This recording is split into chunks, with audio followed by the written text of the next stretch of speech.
Please like, comment, and subscribe. Thank you for watching. Iran's missile program not subject to negotiation, Zarif says. Tehran. Iranian Foreign Minister Mohammad Javad Zarif on Wednesday called the JCPOA a strong agreement which has been approved unanimously by the United Nations Security Council. The UN Security Council adopted Resolution 2231 in July 2015 confirming the 2015 nuclear deal, officially known as JCPOA. We have a strong agreement that the Security Council voted unanimously for in a resolution co-sponsored by the United States, Zarif told reporters after a cabinet meeting. The chief diplomat also rejected calls for negotiations on Iran's defensive missile program, emphasizing what is and what is not in the accord has all been agreed upon.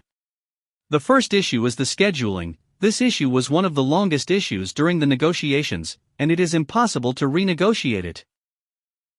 Americans need to abdicate this idea that they have always had and say, what I have is mine and what you have can be negotiated. If this idea has influenced other countries, it will not influence the Islamic Republic of Iran, the foreign minister noted. Zarif added, we agreed from the beginning of nuclear negotiations that regional and missile issues will not be negotiated in the JCPOA.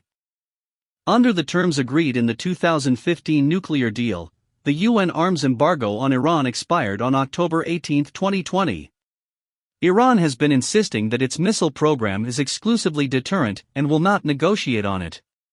We agreed restrictions on arms purchase continue for 5 years and limits on the missiles continue 8 years, Zarif reminded.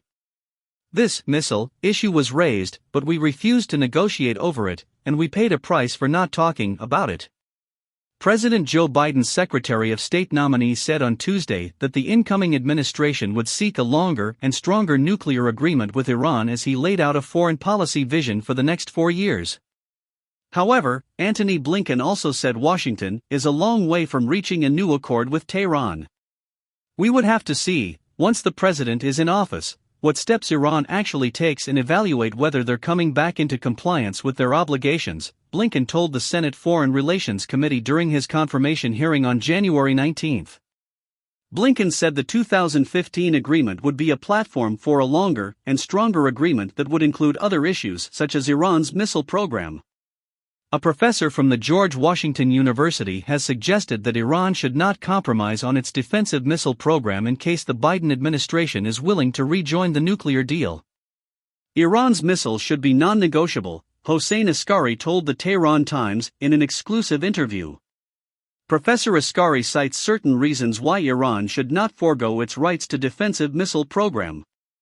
Iran is surrounded by adversaries, including the United States, who are much better armed with missiles, sophisticated planes and warheads, and even nuclear warheads.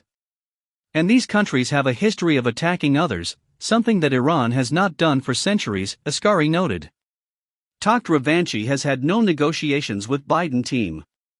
Zarif also refuted a claim by the French newspaper that Majid Takht Ravanchi, Iran's representative to the UN, had consulted with Joe Biden's team about the JCPOA in New York.